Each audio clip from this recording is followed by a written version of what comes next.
माजलगावचे आमदार प्रकाश सोळंके यांनी काल 2-3 दिवसापूर्वी एक वक्तव्य केलं होतं की विधानसभेच्या निवडणुकीला पाहिलं तर 12 ते 13 कोटी रुपये मी स्वतः खर्च केलेला आहे।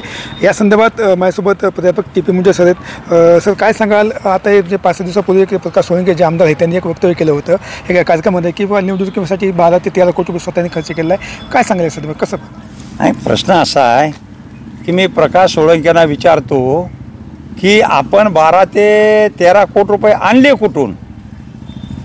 तुम्ही एवढं खर्च केले म्हणता, नियम काय आहे? आयोगानं काय नियम घालून दिलेला आहे? 40 लाखापर्यंतचा खर्च झाला पाहिजे विधानसभेचा, हा आयोगाने नियम घालून दिलेला आहे। आणि तुम्ही सांगता की माझे 12 ते 13 कोटी रुपये खर्च झाले। हा, म्हणून असे एवढे पैसे आणले कुठून आणि त्यांनी एवढे खर्च केले कसे? हा आयोगाचा नियम डावलला, म्हणून यांची आमदारकी गेली पाहिजे, आमदारकी रद्द केली पाहिजे अशी मी आयोगाकडे मागणी करणार आहे। या संदर्भात आपण निवडणूक आयोगाशी काही भेटणार आहे, त्यांच्याशी काही मागणी करणार आपण?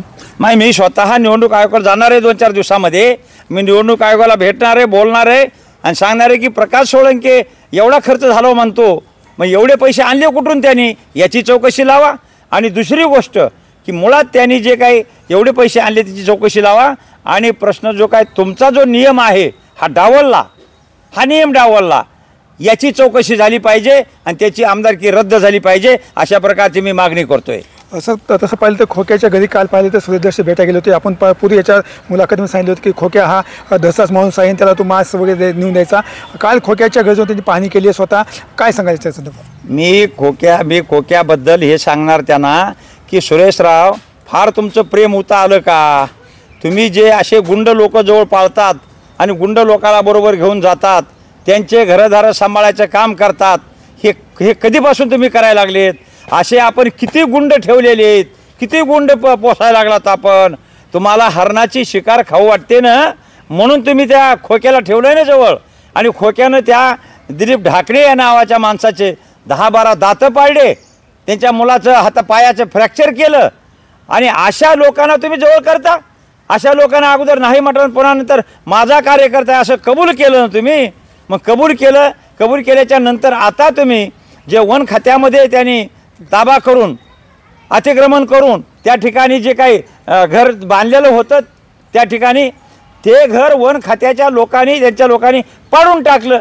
मग पाडून टाकलं, सगळं तिथून हटवलं आणि तुम्ही म्हणता की त्या ठिकाणी ते घर का पाडायला पाहिजे? आपल्याला थोडं वाटायला पाहिजे काही। वन खात्याच्या म्हणजे अतिक्रमण करून राहायचं, म्हणजे अतिक्रमण करणाऱ्याला तुम्ही सपोर्ट करता? अतिक्रमण करायला लावणाऱ्या लोकांना असंच करतात का काय? असा माझा आपल्याला प्रश्न आहे। त्यांनी आरोप केला की त्या जे घरातले जे संशय उपयोग होते जाऊन टाकण्यात आले, त्यांना मारहाण करण्यात आली।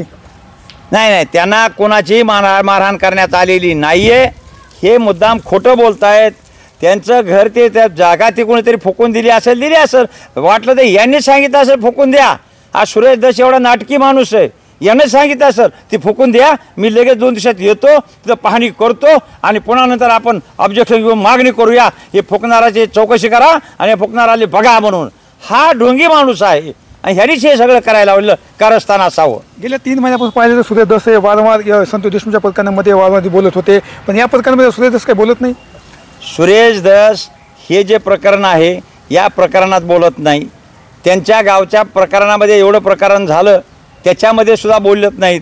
आणि मला सांगा, संतोष देशमुखच्या प्रश्नामध्ये कुणं सांगितलं लोकांना निधी गोळा करा म्हणून? लोकांना जे लोक आपोआप गोळा करतात तिथं आणि आणून देतात सर्व मिळून, पण यांचा समर्थक, यांचा पीए म्हणणारा हा उस्मानाबादला म्हणजे धाराशिवला त्या ठिकाणी निधी गोळा करू लागला, अधिकाऱ्याकडून जाऊन वसूल करू लागला। त्या ठिकाणी त्यांना मराठा समाजाच्या युवकांनी त्याला चोप दिली। त्यांनी सांगितलं की तुला कुणं सांगितलं हे काही कारण नसताना तू कसा गोळा करतोस बाबा? काय संबंध आहे तुला? कुणं सांगितलंय तुला? काही सुरेश धस साहेबांनी सांगितलंय का? याच्यामुळे तू गोळा करायलास का? हे सांगा आम्हाला। म्हणजे त्याच्यामुळं हे झालं आणि त्यांनी त्याला चांगल्या प्रकारचा चोप दिला। मी त्या युवकांचं मी समर्थन करतो की असे जे काही खोक्यासारखे लोक सुरेश धसनी जे पाळलेत, कुठले खोके, कुठे पीए म्हणणारे, गुंडगिरी करणारे, पैसे गोळा करणारे आणि संतोष देशमुखच्या नावानं पैसे खाणारे, असे सुद्धा माणसं ह्यांनी जवळ केलेले आहेत। याच्यावरही माझी याची चौकशी त्याची झाली पाहिजे। ह्या माझी मागणी आहे. काल पाहिले तर सूर्यदर्शच्या मतदारसंघामध्ये असा होईल. एका युवकाचा खून करण्यात आला होता, प्रेम प्रकरण झालेला खून. त्यानंतर सूर्यदर्शननी भेट देखील घेतलेली नाही तिची. हे पहा, त्यांच्याच मतदारसंघामध्ये दुसऱ्याच्या मतदारसंघामध्ये कुठंतरी काही झालं, टाचणी पडलं की बोंब मारीत फिरतो. तुझ्याच मतदारसंघामध्ये आष्टीच्याच तुझ्या मतदारसंघात तिथं डोंगरे नावाच्या तरुणाला 2 दिवस बांधून ठेवलं आणि बेदम मारलं. असं मारलं की जे आज स्वर्गीय संतोष देशमुख आहे याच्यापेक्षाही जास्त मारलंय. त्याच्या पाठीवर दाखवले सगळं, त्याच्या खुणा दाखवल्या, सगळ्या पेपरला आलंय. याची सुद्धा चौकशी झाली पाहिजे. आणि हा त्यांच्या आष्टीच्या मतदारसंघामध्ये असल्यामुळं त्यांनी सुद्धा ते पाहणी करायला पाहिजे. ती पाहणी का केली नाही हा माझा त्यांना सवाल आहे. धनंजय देशमुखचा साडू जे आहे, जे हे बांधकाम त्याचा सोड आता व्हिडिओ व्हायरल झालेला आहे. कसं पाहतात एक राजकीय नेते असेल किंवा सामाजिक कार्यकर्त्याचा एक व्हिडिओ बीड जिल्ह्यामध्ये व्हायरल होतात, कसं पाहते? आता मला कळत नाही, स्वर्गीय संतोष देशमुख आहे, यांचा भाऊ जो धनंजय देशमुख आहे, यांच्या साडूनं एका कार्यकर्त्याला बेदम मारलं. दादा खिंडकर हां, एवढं मारणं आणि एवढं मारून तुम्ही त्यांची बाजू घेता.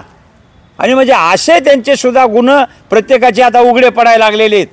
धनंजय देशमुखाचा साडू बेदम मारतो, त्या मुलाला ताणू मारतो, 2-4 जण. अरे काय प्रकार आहे हे? म्हणजे तुमची किती गुंडगिरी चाललेली आहे या सगळ्याच्या नावाखाली.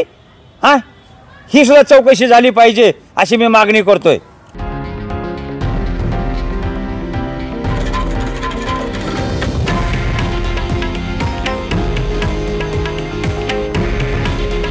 हे आहे देशातील नंबर 1 न्यूज नेटवर्क आणि आपण पाहत आहात TV9 मराठी. काळजी तुमची, हित महाराष्ट्राचं.